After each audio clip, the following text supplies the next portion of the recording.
Praznik nad praznicima Vaskrs, koji se u našem narodu slavi 3 dana, nizom prigodnih manifestacija obilježen je i u Lijevče polju.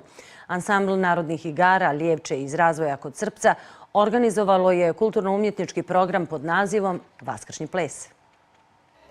Očuvanje narodne tradicije osnovni je zadatak nedavno formiranog ansambla narodnih igara iz Razboja.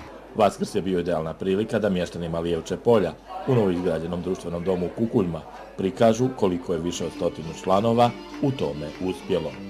Smatrali smo da je ovo jedinstvena prilika da najradosniji hrišćanski praznik proslavimo na najbolji način, uz igru i uz pjesmu. Drago mi je da ovi mještani ovdje imaju ovakav ansambl koji radi na jednom visokom nivou, stvarno primjenjuje sve profesionalne norme, iako su amateri.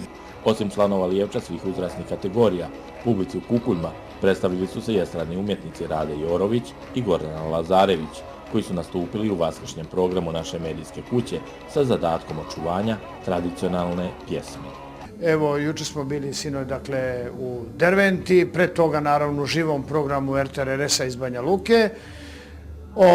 To je bilo jako uspješno. Mislim da smo mi u muzici, kad kažem mi, mislim moja generacija, malo mlađanih pevači, ostavili neka trajna dela koja će se pevati i moja deca, moji unučići, moji pravnučići će se ponositi što su imali ovakvu baku. Prihod od ulaznica bit će upotrebljen za nabavku nošnji za nove koreografije kojima se ansambl narodnih igara Lijevče namjerava predstaviti na brojnim smotrama folklora.